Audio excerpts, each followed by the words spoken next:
And there we go. Oh, here comes, let me just let in Paul Tillis. And, okay. And good. All right, so we're all here now.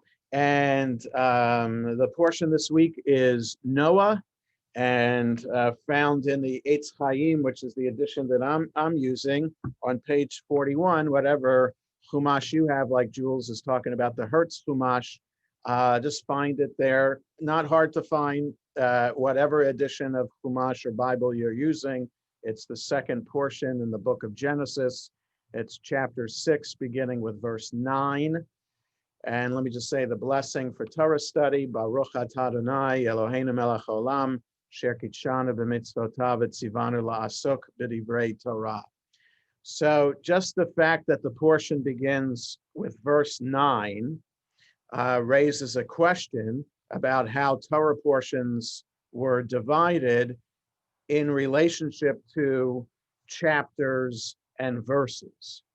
So it seems pretty clear if we just look back to page 34 at the very end of the portion of Genesis, that it seems that this is a logical place to divide or to start a new subject.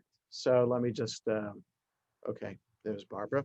Okay, so if we look at the end of last week's portion, back on page 34, it says, the Lord said, I will blot out from the earth the men whom I created, men together with beasts, creeping things and birds of the sky, for I regret that I made them. But Noah found favor with the Lord. ... Continuing to this week's portion, this is the line of Noah, in case we didn't know who Noah was. So the earliest division of the Torah into subsections was by the rabbis, who divided the Torah into the weekly portions as we know them. They didn't divide the Torah into chapters and verses. That is a later medieval creation by essentially the church.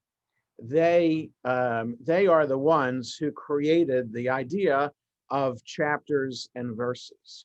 So if you read the Mishnah, the first collection of Jewish law by the rabbis, edited 1800 years ago, and if you read the Talmud, edited by the rabbis 1500 years ago, the Mishnah and the Talmud will refer to verses, or actually more accurately, they will refer to words and phrases from the Torah and from the Bible. And their only referent is just the words or the phrases themselves. Whatever edition of the Mishnah or the Talmud we may be studying from, you will find, so just one second, there are, yeah, okay. Whatever edition of the Mishnah or the Talmud we use, if it's a, it will add the chapter and verse to the section that's being referred to.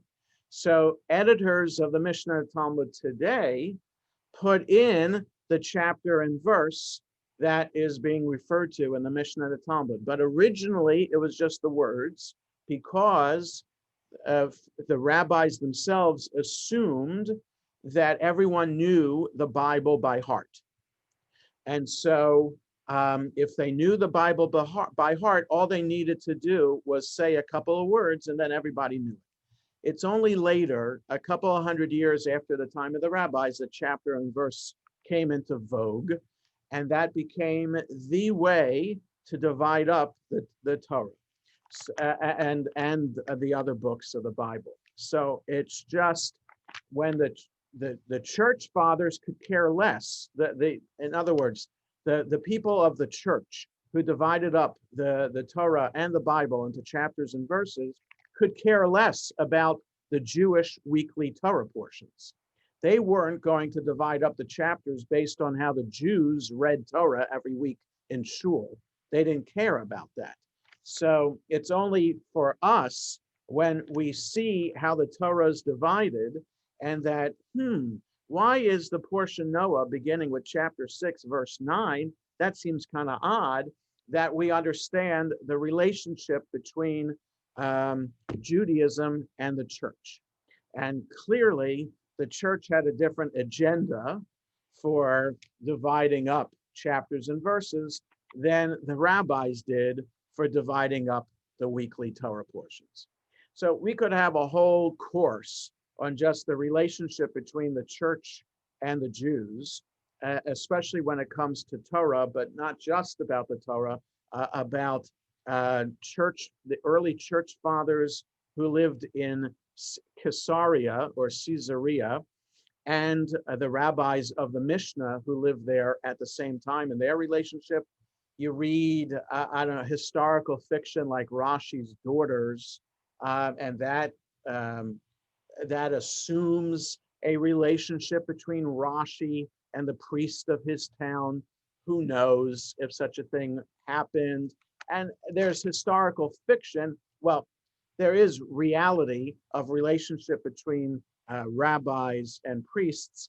Usually they're not so good, like Nachmanides being invited, in air quotes, to represent Judaism in front of the king in Barcelona and defend Judaism to Christian attacks. And there are these disputations around. So again, we can have a whole course just on the history of the relationship between the church and Judaism, but suffice it to say that the fact that our portion begins with chapter 6, verse 9 is irrelevant. It begins this way because the rabbis divided the material in this way, thinking that this is a good transition point. Okay. So what we have in front of us on page 41, or whatever edition of the Chumash that you have in front of you, this is the line of Noah. Eile Toldot Noah. Better to translate, this is the history of Noah. So Toldot, we have the portion Toldot in a couple of weeks, because that is about the history of Isaac. And so the word Toldot appears frequently in the Torah and in the rest of the Bible as a reference to more, here's the genealogical line. Here are the people that came before Noah that led to Noah. So not quite a broad translation as history, but more, this is Noah's personal genealogical ancestral history. Okay, so that's really what that means. So this is and so our new translation, the JPS, just instead of saying history, says this is the line of Noah. As I just needed to explain that word, that translation, to understand that it's not quite an accurate translation. This is the line of Noah. Noah was a righteous man. He was blameless in his age. So Eile Toldot Noach. We have to look at the trup to help understand the punctuation. Eile Toldot Noach is a phrase to itself. This is the history, or this is the line of Noah, comma. Noach ish tzadik tamim haya b'dorotav. That's a phrase to in and of itself. The English has a semicolon. Noah was a righteous, blameless man in his generation or in his age. So, again, you have to don't necessarily assume that that the English translation is perfectly accurate, because it really isn't. what we have is our English translation. The editors decide that this would flow better. But from the Hebrew, Noah was a righteous, blameless man in his generation. All right, so the word tamim is like one of the four sons in the at the Seder. The Keneged Arba'a Banim, where there are four sons. Right, there's the wise, the wicked, the one who doesn't know how to ask, and the simple. Tam. So Tam and Tamim are related. So it's not simple necessarily in this context, because simple implies not much intellect. What it means in this context is innocent, but not in a naive way, more in a blameless sin way. In other words, if you're describing someone as tamim, they are sin-free, they are saintly, they are perfect people that really are not tempted by anything negative. Like they wouldn't be led astray in any way. So describing Noah as tamim as well as tzaddik, so I think tzaddik is an easier category to ascribe to. Tamim is harder. No, right. So as Susan chatted to me privately, no schmutz on his neshama would be right. So I think that internally and externally. So it's not just the behaviors, the outward behaviors that Noah performs, or anyone described as tamim. It would be the internal, a person's soul. So if soul and behavior, outward behavior, match to be blameless, perfect, innocent, sin-free, then you would apply the term tamim. Tzaddik is an easier, like I was saying, an easier category to ascribe to, that you are a just person, a righteous. Well, so righteousness and justice go together because the word tzedakah is the same root as tzaddik, and tzedek is justice. So ish tzaddik is a person not just righteous, but righteous when it comes to justice. So righteous might imply about Jewish observance and practice, and it's not just that. In fact, it's more than that, because in other words, if you picture a chassid from Borough Park, Brooklyn, you might call that person a tzaddik. But you'd have to know that person to know if they are really a tzaddik. They might be dressed like a tzaddik, but who knows what they're doing in real, what kind of family life this person has, what kind of business they're running, how are they in interpersonal relationships, are they helping the poor, etc. All of that is really encompassed in the word tzaddik, and Arnie's answer, simply righteous or plainly righteous. See, the English doesn't get it. It's not just simple or plain for the word tamim. It is, and you can't just say inherently righteous.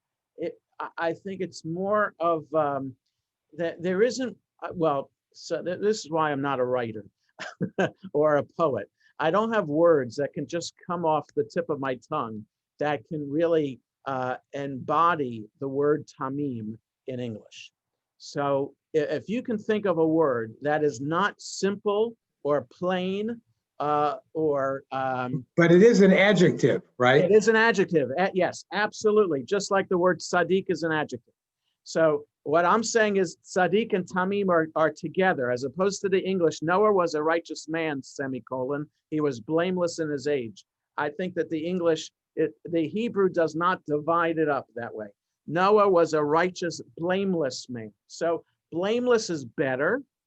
And it gets to the idea that there is nothing, there's no stain on his resume. So in other words, like a person running for office, or a person up for a nomination for before the Senate. You know, they vet these people. They're supposed to vet them pretty well. So remember back in Clinton's first administration, the person he put up, the woman he put up for Attorney General. She paid cash to her cleaning ladies, right? And didn't pay the IRS or the FICA, Social Security for them. There goes that person, not vetted well. So if you vet the person, I don't know why I remember that particular appointee, but anyway, so no smirch on his character in any way. That's what tamim means. Whereas at tzaddik, any one of us can be a tzaddik. And I'm just saying, we all have little stains on our character, okay? And we'll just leave it at that. It's not an accusatory statement, and it's not a judgment statement. We all have, but yet we can all be tzaddik nonetheless. You can't be tamim if you have a mark in your character's history, okay? But you can be tzaddik. So he's ish tzaddik tamim hayab. In his generation, he was a tzaddik and a tamim.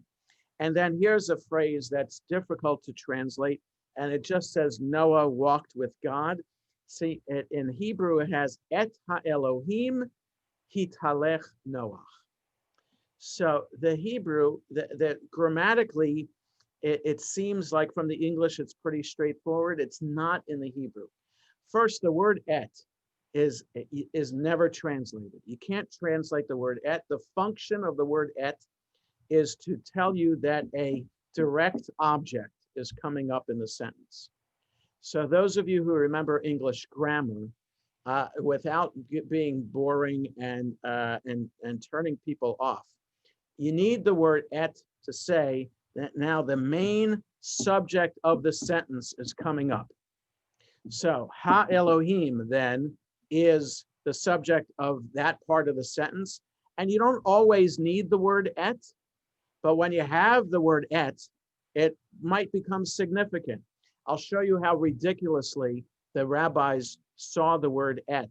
If we just keep your finger here and go back to chapter 4, chapter 4 in Genesis has this on page 24 in the Eitz Chaim, and the English is not going to help us.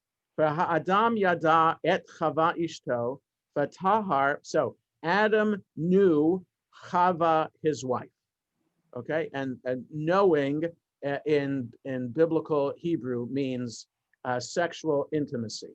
Okay, v'tahar v'teled et Kayin. She conceived and gave birth to Kayin, but the word et is there. Et Kayin, v'tomer kaniti ish et Adonai. Okay, there's another et there, but that's not significant. So et Kayin, it could have said v'tahar v'teled Kayin. Why does it have et? And then verse 2, v'tosev laledet et achiv. She additionally gave birth to his brother. No, et achiv, et havel. So two ets there. Why do you need all those ets in the sentence? So what did the rabbis say? Okay, so we know after the story of Cain and Abel that Cain gets married. Who's he marrying?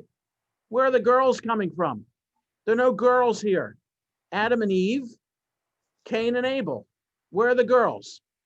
So the rabbi said, well, these extra ets in the sentence, there's Rashi, who's based on the Midrash, saying girls were born. But as is typical in the Torah, girls are never mentioned in genealogical lists. So it's nothing significant to the fact that girls weren't mentioned before. But the et comes to teach that girls were born. So don't think anything badly. Where are these girls coming from? Of course, girls. So think badly instead that Cain is marrying his sister. as opposed to who's Cain marrying at all. So, but instead of getting into who wrote the Torah and is this accurate history going on and we're taking this literally, verse whatever, just the point of the word et, and that the problem with the word et and the challenge it brings in translating, and also how the rabbis use the word et to teach something else. So the word et back in chapter 4, or the extra ets in those sentences teach that girls were born. So here, et ha-Elohim, so the God, or God, hit halech Noach. Okay, hit halech is a difficult word to translate. You can't just say walked with. So hit halech. So lalechet is to walk or to go. Okay, the root is hey lamed kaf. So when a root letter, one of the Hebrew is 90% 3-letter roots. There are some 2-letter roots. There are some 4-letter roots, but usually Hebrew, 90% of the time, Hebrew words are based on 3-letter roots. When one of them is a letter hey, it kind of messes up the rule of how it's formed in other forms of the word. So la lechet is to walk or to go. So et ha-Elohim halach Noach would be easier to translate. And that would be Noah walked with God. Et ha-Elohim halach Noach makes better sense. Lehit halech is,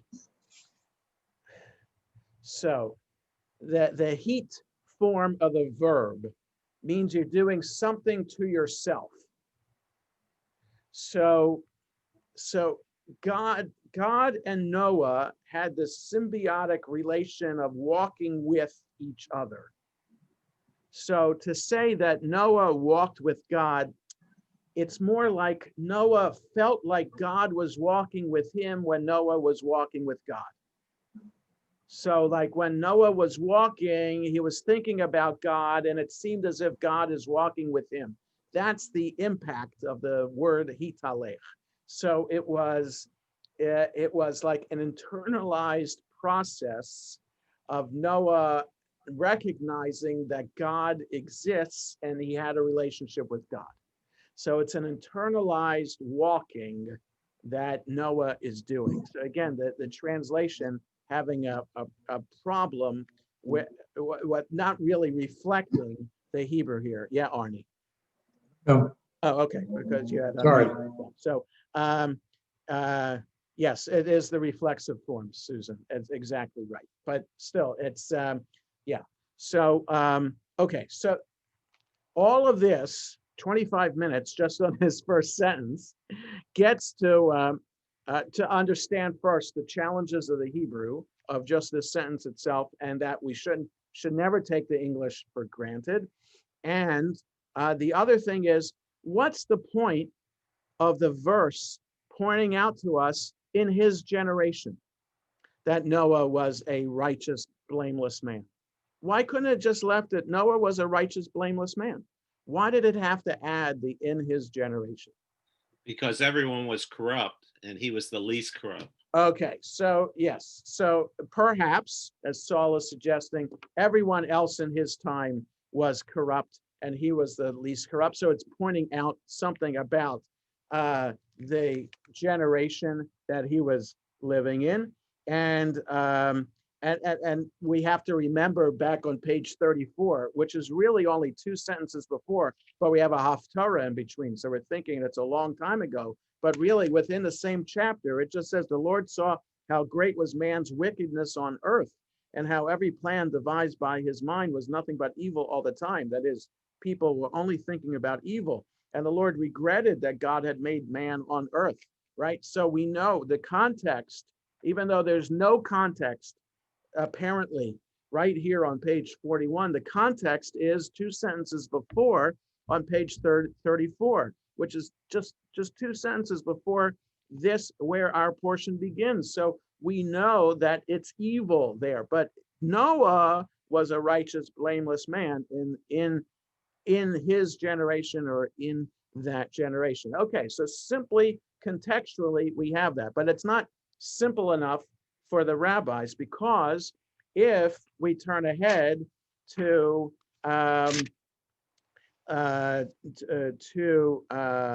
just a second, to when we meet Abraham, I want to just find the right sentence for this. Can it also be that he was righteous in his time because we didn't yet have the Torah? So he couldn't be righteous in all the ways of the Torah because it just wasn't known information? Okay, that you could, that it's possibly that it's relative to the giving of the Torah. Yes, yes, that it could absolutely, you could translate it or interpret it in that way, in terms of how righteous a person was relative to the Torah, and whether the Torah had been given or not. Yes, you can absolutely do that. Or he was righteous despite the fact that everybody else was corrupt. Yes, there's that pot, right. So you could see it negatively, that perhaps that's possibly implied in what Saul said, compared to all these evil people, he was righteous. Or, like you're suggesting, Howard, in spite of all the evil, he was righteous, right? So in other words, the first way might say, if you're in the midst of all these sinners and idolaters, then anybody just has to be a little bit good to be considered righteous compared to all those sinners and idolaters. Or if you're living among sinners and idolaters, where you would be influenced and tempted and attracted all the time, and despite that live a righteous, blameless life, then that's even more worthy, or more worthy of that's the word I'm looking for, of saying good things about him, right? It's one thing to live among righteous people and then be righteous, because you're doing what everybody else is doing. But if you're living among evil people and still are being righteous and blameless, then that maybe you should get extra credit for that. So that you can read it either way, that way. And so is goodness. So Carl is also just suggesting maybe is goodness relative. That's an interesting point too. Like, how good do you have to be? Do you just have to be better than your neighbor, or is there a level at which you always have to be, no matter who your neighbors are? I mean, if my neighbor is a murderer and I'm just a thief, does that make me? Exactly. So you're good compared to your neighbor, but certainly you're not good on a moral or religious scale. You're both terrible people. You would serve less time in jail than the murderer. That's all. Right. So all these are these relative questions that are being asked, and then so there's a description of Abraham, and I just need to find where the verse is, where we're introduced to him in a way that he's described similarly to this. And of course, I just thought I could find it right away. I'm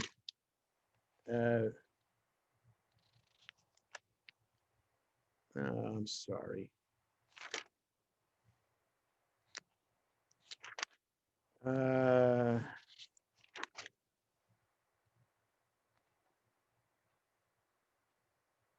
So that, where is this description of Abraham? So, well, it's the idea of walking with God, that if we turn ahead to page 89, the beginning of chapter 17, we have an interesting idea. Noah already is described here as doing this walking, this internalized walking with, inside of him, kind of walking with God. And here God is talking to Abraham in chapter 17. When Abram was 99 years old, the Lord appeared to Abram and said to him, I am El Shaddai, Vayomer alav ani El Shaddai, hithalech lefanai veheye tamim. walk in my ways. Now, so it's a command form. I want you to hitalech, as opposed to here in Noah that it's already he's doing it. It's from the outside. A narrator is describing that Noah is already doing this. Here, God is asking Abraham to do this with him, meaning he hasn't done it yet. Veheye tamim, and be blameless. In other words, Abraham is not blameless yet. So, but the rabbis, there is another description of as Abraham being righteous, and it doesn't say about him that it was in his generation. And I'm just looking for that verse, and I can't find it, of course, right now.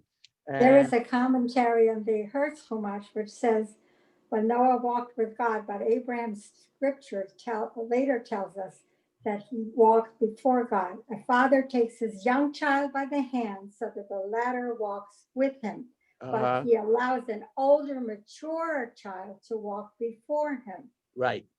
So yes, but that's the verse that I was just sharing. The superior of Noah. Yeah. So Rita is just reading the verse that I just read, but the difference is, hitalech lefanai, walk before me, is what God wants Abraham to do, and here it's they're walking together. Noah and God are walking together. So there's that. But my point about that is that God in chapter 17 is asking Abraham to do this, which means he hadn't done it yet, and Noah is described as already doing it. But the word lefanai is important there for the Midrash, because the rabbis the rabbis see Abraham on a higher moral plane than they do Noah.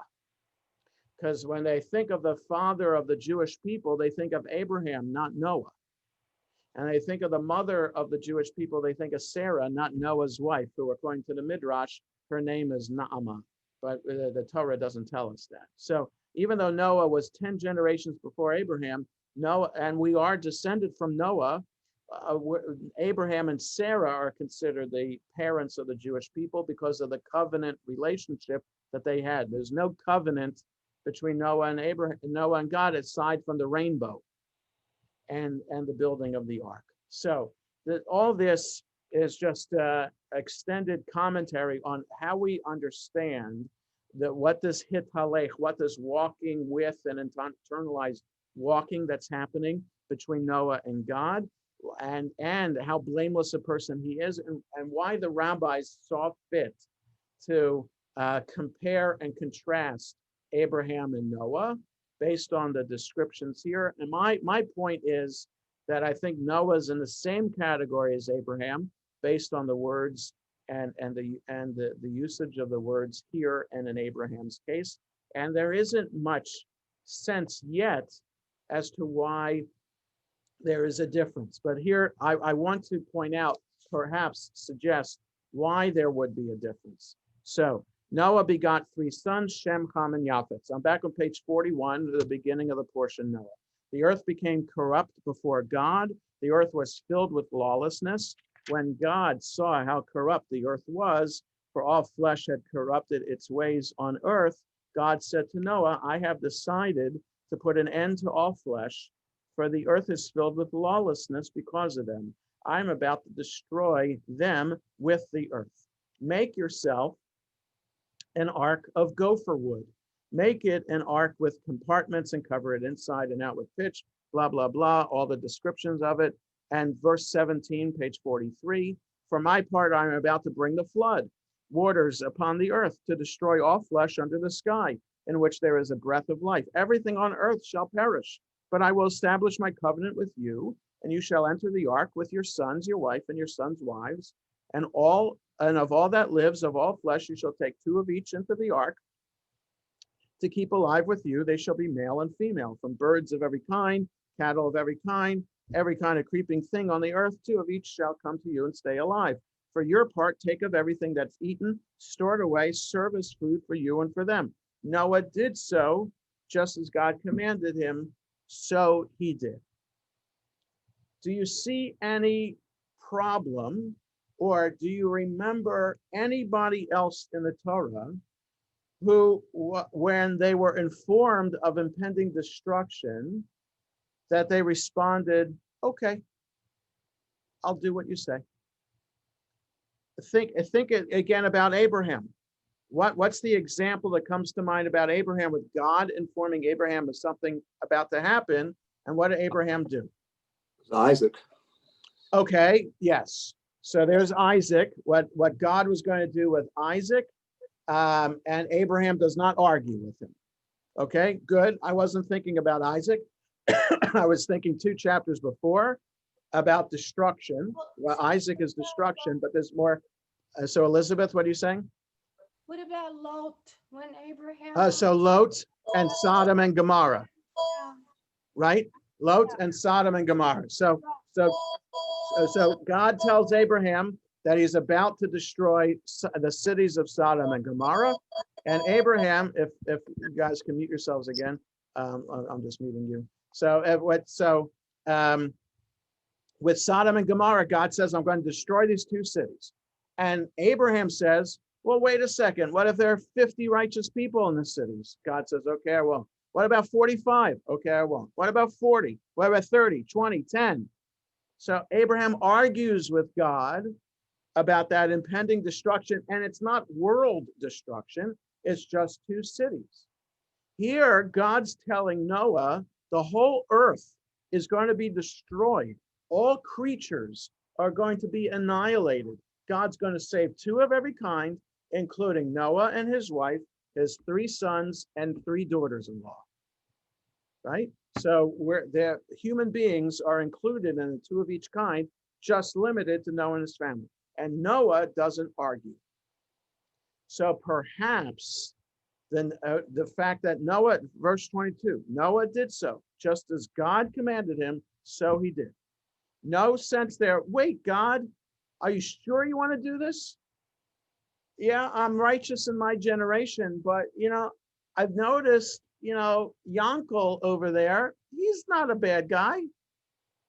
Or Sadie over there, she's not so bad. Why are you picking me? And then why are you going to destroy everybody when there are some of my neighbors are decent people for the most part. But no, it doesn't say this. So that could be why the rabbis say that there's a distinction between Abraham and Noah. Now, getting to Carl's point, there's no arguing by Abraham about bringing Isaac. You only have the arguing in the Midrash. The Midrash, 2 chapters before when Abraham was told by God to take Isaac, 2 chapters before is the Sodom and Gomorrah, when Abraham is vehemently arguing with God about that. There's no argument at all in chapter 22 of Genesis about bringing Isaac. So the rabbis can't understand that. Why would Abraham care about strangers or about his nephew Lot and his family in Sodom and Gomorrah more than he would care about his son? And it's not just any son, it's the son of his old age, his miraculous son. So the rabbis can't understand that. And so they look just like they did with the word et, but not as bad as that. Every phrase there in chapter 22, if we just, let me just show you that. Yeah, on page 117 and 118, sometime afterward, God put Abraham to the test. He said to him, Abraham, and he answered, here I am. And he said, take your son, comma, your favored one, comma, Isaac. So for each comma, the rabbis say, take your son. And so the rabbis say that Abraham is having a dialogue with God. So God says, take your son. And Abraham says, wait a second, I have 2 sons. And then God says, your favored one. But wait, they're both my favorite. Ishmael is the favorite of Hagar, and Isaac's the favorite from Sarah. And then it says Isaac.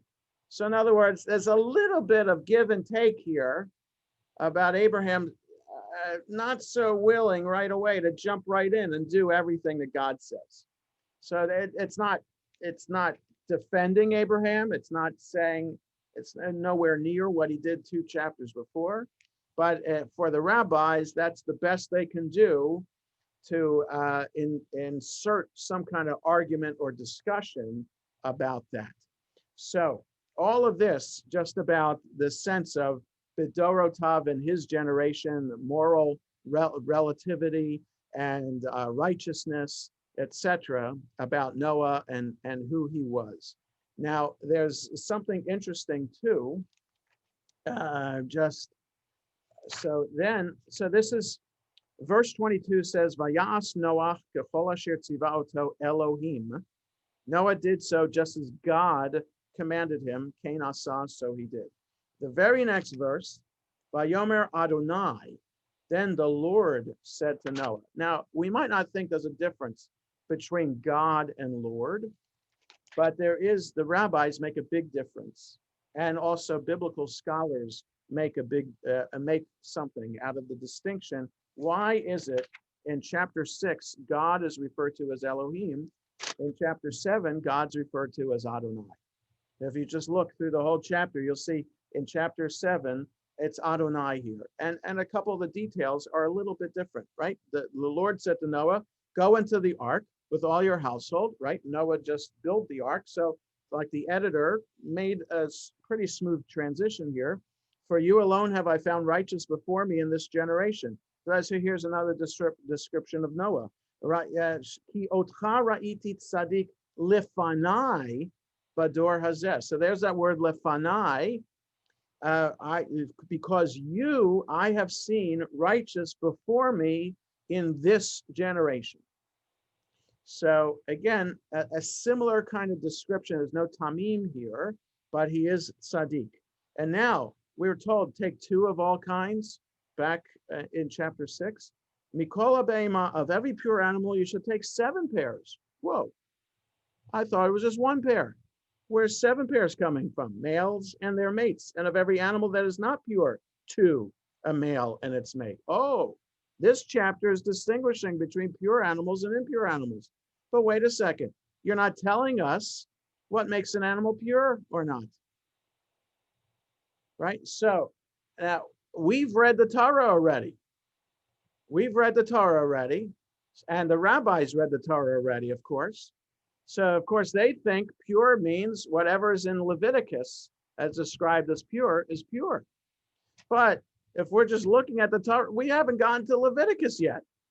Leviticus doesn't happen for another, well, if we're looking just at the genealogy and the history here, let's say Noah was 500 years before Abraham. And if that's the case, then Abraham is 400 years before Moses. So almost 1,000 years before Leviticus. How are they supposed to know what pure was or what was pure for that time? So that's just an interesting point there. And yeah, right. So Susan, I'm only talking about Noah and the problem with Noah, let alone the bigger issue of why God is deciding to destroy the world, let alone just the animals, right? All right, we'll talk about the animals another time. I just needed to raise that up, that you're not off the hook for that conversation. Now, but I had made a note to myself to look at the comment on the bottom of 42. So if we look on the bottom of page 42, it gets to your question a little bit.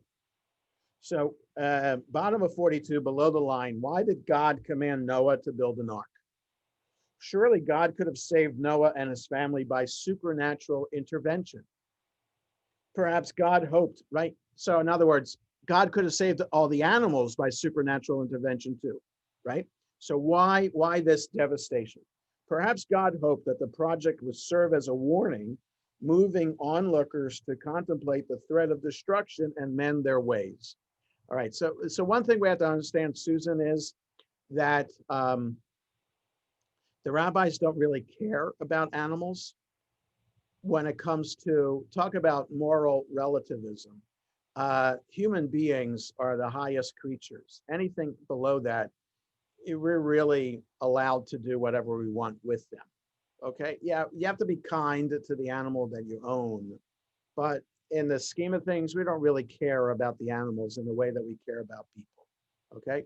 And I put that in contrast to all these articles and stories on TV and newspaper, social media about animals, right? And that, you know, I'm not a pet person. I'm not judging anyone who's a pet person, but there are often articles and stories to pull the heartstrings about animals and the treatment of animals. Okay, and why we as human beings get so caught up and care so much about animals. And I'm going to say this added sentence, more than we care about people, why that is. So again, that's not to say that these stories shouldn't exist and that we shouldn't be nice to animals. I'm not saying that. What I am saying that is that it's an appropriate question to ask, that shouldn't we be taking care of other people first? And the pulling of the heartstrings should be about, I don't know, homeless people on the street, asylum seekers separated from parents and children at the border. I don't know, not to hesitating to be political here, but I'm just saying that. So the idea for religious society is we're supposed to be caring about people first. And if you care about people, then everything falls in line after that. If you're going to care about your fellow human being as much as you care about yourself, then you're going to care about animals too. You're going to care about inanimate objects in the world too. Okay. But if you care more about animals than you care about people, I would suggest, and the rabbis would suggest, that there's something wrong with you. If your treatment of an animal is more important to you than the treatment of your fellow human being, then you got it messed up. And that's not the proper way of the world. Okay. Right. So yes. So Arnie, back to chapter 7. Yes, there are conflicting elements to the story that we find in chapter 7 than we find in chapter 6, and that just gets to another example of different authors of the story and how the redactor or editor or editorial committee that made the final version of the Torah as we have it, how they didn't do it as smoothly. In other words, if the Torah was up for publishing by Simon and Schuster today or Random House, there would have been a better editor to fix all of these issues with the text. Would have come back with a lot of red marks. What is it? Is it Elohim or is it Adonai? Make up your mind. Is it one pair of animals or is it 7 pairs of animals? Make up your mind. You know, this is just, it would seem like this is a first draft that needed some more fixing. So biblical scholars suggest, well, if it's Adonai here in chapter 7, Elohim in chapter 6, well, that's easy. And you got the E author of chapter 6 and the J author in chapter 7. And that's where we get the, and maybe there's a little bit of priestly here because we're talking about pure animals, because Noah is going to be offering a sacrifice when they get out of the ark. So maybe there's a little bit of the priestly author here too. Okay, so there's an interesting comment just about when Noah enters the ark. Yes, so in verse 6 on 44 onto 45, Noah was 600 years old when the flood came. It's a whole other discussion about ages of people before Abraham's time. 600 years old when the flood came, waters upon the earth. Noah with his sons, his wife, and his sons' wives went into the ark because of the waters of the flood. Okay, now, before reading the commentary, when do you think he got into the ark? When it started to rain? When it was raining for some time? Did it not rain yet? And the storms are brewing, but it hasn't. What do you think from this context is when Noah and his family went into the ark? What's your right now? You got on mute. if you're gonna say anything. When the waters started to rise and they realized like, yikes, either we Okay, do this or maybe. we're gone. That could be. So went into the ark because of the waters of the flood. So it might seem that the waters are getting high. It's time to get into the ark. Okay. Well, I'm just saying, not necessarily so. I mean, we'll look at the commentary, but it could also mean mipnei me hamabul, because of the waters of the flood. Yes, as the initial reading could be like you're saying, Jan, but it also could be the impending. Like, in other words, you see that sometimes when, sometimes in the summertime especially, you can see, you look up in the sky and you see clear sky on one side of the sky and heavy gray on the other side of the sky. And you know, you don't have to be a meteorologist to know something's coming and it doesn't look good. So that mipnei me hamabul could be because he sees that the storm is coming. It could also mean that. So now below the line, But verse one says, get into the ark. That's right. Yes, go into the ark. That's right.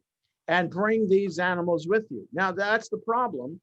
How do you get into the ark and then gather all these animals? It's not 1, 2, 3 like that. It takes a while to gather all these animals, and there are all these comic strips and like funny stories about how to gather the animals. And I don't know, like there's a Far Side cartoon with it going in alphabetical order, and the zebras are saying, "Oh no, we're last again," kind of thing. So, however long it takes days, weeks to gather that. So go into the ark is also this thing. Is it immediately now, or as soon as you're ready, get in there? And so is it is it already raining when he's getting in, or is it about to be raining? So below the line suggests, Rashi cites the tradition that Noah did not enter the ark until the water reached his ankles. Okay, not his toes, not his knees, not his hips, but his ankles. Did he not really believe God's threat? Right? In other words, here he is building his ark. Or was he hoping to the very end that the people would see the rain and repent, making the punishment unnecessary? So the Midrash tries to imagine, and dare I say, Bill Cosby imagined in the famous comedy routine, okay, back before we knew anything else about Bill Cosby. Just imagining dialogue that would take place first between God and Noah, and then between Noah and his neighbors. So can you imagine building this huge boat on your driveway, and what are your neighbors saying about it? Walking by, it's what I think every year when I put my sukkah up on my front driveway. What are people saying as they drive by? Okay, so it takes a little bit of chutzpah to, and so again, as an introvert, I'm not naturally the kind of person that would be like Rabbi Shmuel Herzfeld of Shalom, who dresses in a suit that looks like matzah every Passover and stands at the Foggy Bottom Metro handing out matzah boxes to everybody who's going in or coming out of the metro. I'm not that kind of rabbi. So if I were, I'm sure I'd build a sukkah, and I'd put up signs and be playing music as I'm building the sukkah. Come ask me questions about no, I'm building the sukkah because I know I got to do it. And the driveway is the best place because it's going to, the backyard, if I built it there, it would be muddy. So I have to do it. And I'm always looking over my shoulder. Anybody stopping by, or it's a homeowners association going to come by and say, you're not supposed to put up what is this thing? You're not supposed to do that. So imagine, what kind of personality was Noah? Was he an introvert or an extrovert? And how did he deal with this command? Oh my goodness, I can't believe I have to build this ark.